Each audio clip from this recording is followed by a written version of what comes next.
90% స్టూడెంట్స్కి ఖచ్చితంగా కోచింగ్ కావాలి. కోచింగ్ ఇన్స్టిట్యూట్స్ మనకు ఒక డైరెక్షన్ ఇస్తుంది, ఒక గైడెన్స్, ఒక మెంటర్షిప్ అనేది ఒకటి ప్రొవైడ్ చేస్తుంది అనమాట. 10th క్లాస్ అయిపోతే జీడీపీ అంటే ఎవరికి తెలియదు, కానీ మన జీడీపీ మన సిలబస్లో ఉంటుంది. అప్పుడు ఏదో బట్టి కొట్టుకొని రాస్తుంటాం, మరి అది ఇక్కడ వర్కౌట్ అవుతుందా? నిజమైన నాలెడ్జ్ ఎప్పుడు వస్తుందంటే మనం గురువు దగ్గర. అందుకే మనం ఏకలవ్య స్టోరీస్ కానీ ఏదైనా మన మహాభారతం అన్నింటిలో చూస్తాం. గురువు దగ్గర నేర్చుకునే విద్య ఎప్పటికీ మన ఎల్లకాలం అంత ఉంటుంది. నాకు జాబ్ వస్తుంది అన్న కాన్ఫిడెన్స్ ఏ రోజు వస్తుందంటే సబ్జెక్ట్ మీద పట్టు వచ్చిన రోజు. Welcome to Amigos IAS. నా పేరు సురేష్ రెడ్డి. తెలంగాణ గ్రూప్ 1లో 20th ర్యాంక్ వచ్చింది. నాబార్డ్ గ్రేడ్ ఏ ఎగ్జామ్లో ఆల్ ఇండియా ఫస్ట్ ర్యాంక్, మరియు ఏపీపీఎస్సీ యూపీఎస్సీ మెయిన్స్ కూడా మల్టిపుల్ టైమ్స్ రాయడం జరిగింది.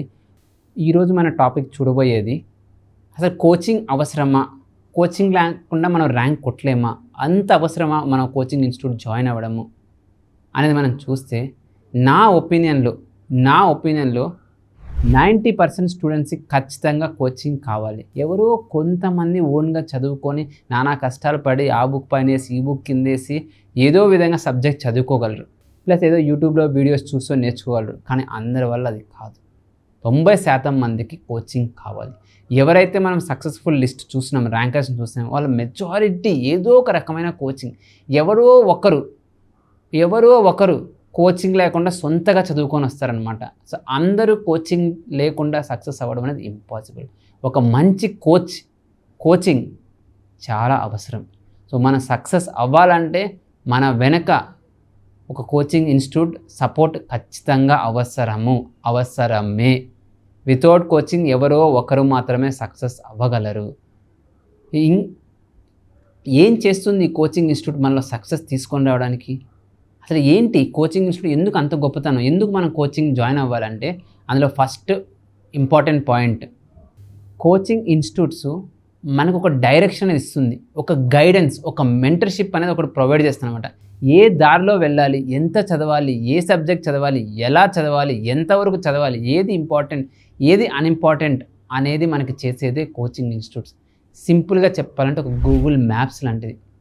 అందరికీ తెలుసు మనం ఇక్కడ నుంచి కుక్కట్పల్లికి వెళ్ళాలనేసి, కానీ దానికి దారి ఏంటి, ఎటువైపు నుంచి వెళ్తే తక్కువ ట్రాఫిక్ ఉంటుంది, ఎటువైపు నుంచి వెళ్తే మనం తొందరగా చేరగలుగుతాం, ఎటువైపు నుంచి వెళ్తే తక్కువ ఫ్యూయల్ కన్జ్యూమ్ చేస్తుంది అన్నీ ఆ గూగుల్ మ్యాప్స్తో ఎలా తెలుస్తుందో ఇది కూడా అంతే కోచింగ్ ఇన్స్టిట్యూట్. ఇప్పుడు మనం అప్పుడే ప్రిపరేషన్ మొదలుపెట్టుంటాం. ఎలా తెలుస్తుంది ఏది ఇంపార్టెంట్ ఏది అన్ఇంపార్టెంట్ అనేది?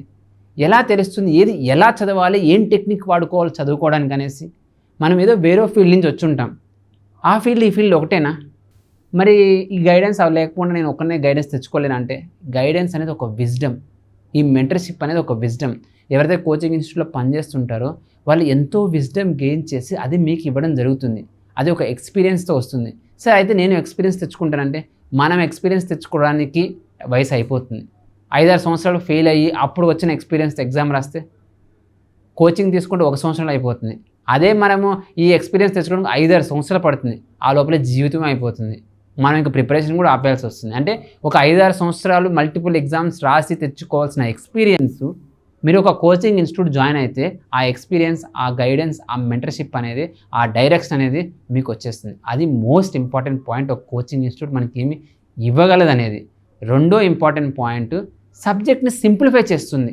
ఇప్పుడు ఎంతో కాంప్లెక్స్ టాపిక్స్ ఉంటాయి, అందరికి అర్థం కాదు. మాన్సూన్స్ అది ఎలా వెళ్తుందో, ఆ విండ్స్, ఆ డైరెక్షన్ ఏంటి, అది కాజెస్ ఏంటి, ఫ్యాక్టర్స్ ఏంటి అనేది అందరికి అర్థం కాదు. అది అర్థం చేసుకోవడానికి ఏదో యూట్యూబ్లో ఏదో వీడియోస్, ఏదో చాట్‌జీపీటీలో చదివేదని ట్రై చేస్తాం, కానీ అందరికి ఎక్కదు అది. అలా ఎక్కినా కూడా మర్చిపోతాం. ఎవరైనా చెప్పింది మన చెవులతో విన్నది, మన కళ్ళతో చూసింది ఎప్పటికీ గుర్తుంటుంది. అవే కోచింగ్ ఇన్స్టిట్యూట్స్ చేయగలదు. అదే సపోజ్ అందులోనే ఒక ఇంజనీరింగ్ స్టూడెంట్. సో ఇప్పుడు మనం గవర్నమెంట్ జాబ్స్కి వస్తే ఆర్ట్స్ చదువుతాం, అంటే ఒక పాలిటీయో ఎకానమీ లాంటి చదువుతాం. కానీ ఇంజనీరింగ్లో మనకుంటే సబ్జెక్ట్స్ వేరు.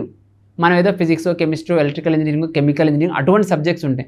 వాళ్ళకి ఇవి ఎలా ఎక్కుతాయి? చిన్నప్పుడు ఎప్పుడో 8th నుంచి చదివినప్పుడు మన సోషాలజీ, సొసైటీ అంతా ఎగిరిపోయి ఉంటుంది. ఆ సివిక్స్ ఏదైతే సోషల్ ఉంటుందో అప్పుడే ఎగిరిపోయి ఉంటుంది. ఇప్పుడు అసలు గుర్తు కూడా ఉండదు అది. కనీసం అప్పుడు మనం చదివింది అప్పుడు కూడా మనం సరిగ్గా చదివి ఉన్నాం. చాలా వరకు మన స్కూలింగ్ సిస్టమ్ అలానే ఉంటుంది.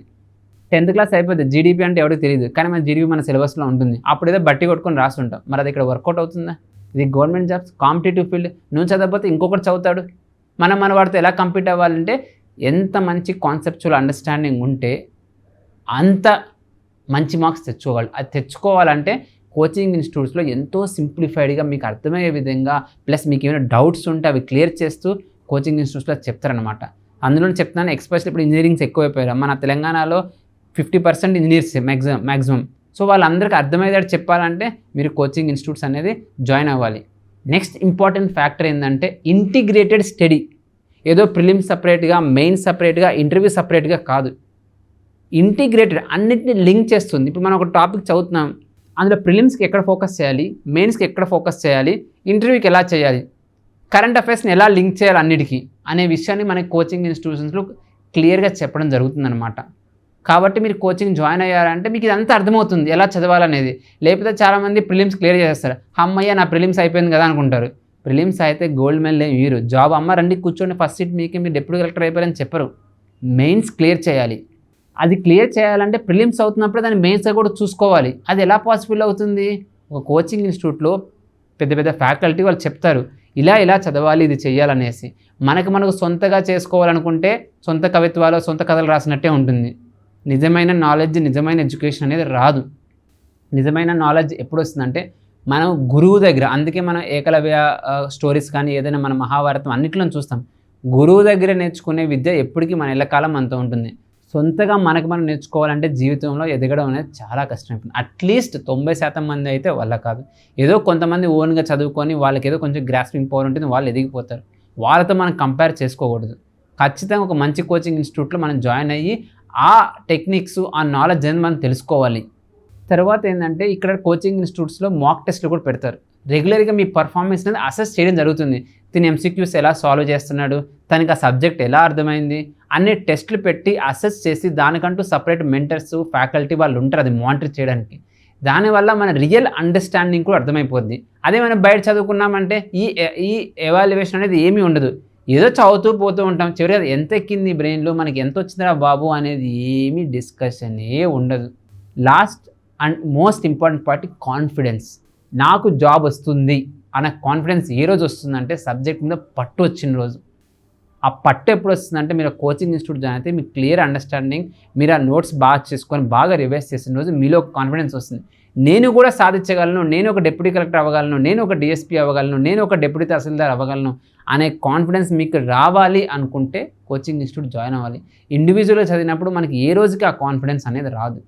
సో నేను అనేది ఏంటంటే ఒక కోచింగ్ ఇన్స్టిట్యూట్ జాయిన్ అయ్యారంటే మీకంటూ ఒక డైరెక్షన్ వస్తుంది, మీకు కాన్సెప్ట్స్ మంచిగా ఎక్స్ప్లెయిన్ చేస్తారు, మీలో కాన్ఫిడెన్స్ అనేది పెరిగిపోతుంది, నేను కూడా ర్యాంక్ సాధించగలను అనేది.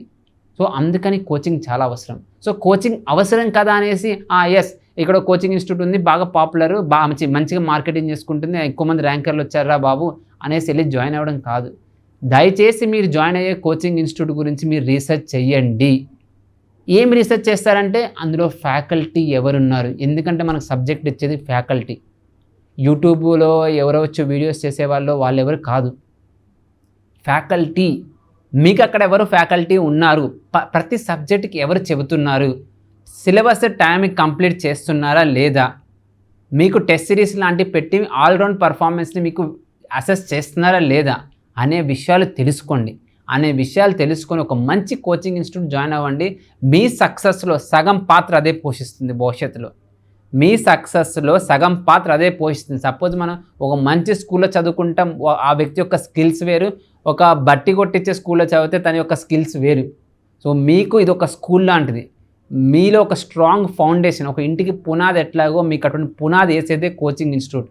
కాబట్టి మీరు ఏవైతే డబ్బులు ఖర్చు పెడుతున్నారో కోచింగ్ మీద, ఆ డబ్బుల్ని జాగ్రత్తగా ఖర్చు పెట్టండి. అన్నీ తెలుసుకొని ఒక 5,000 ఎక్కువ ఉంది, 5,000 తక్కువ ఉందిరా బాబు, డిస్కౌంట్ ఇస్తున్నారా అని వాడి దగ్గరికి వెళ్ళకండి. డిస్కౌంట్ల కోసం కక్కుర్తి పడకండి. ఆ రోజులు పోయాయి.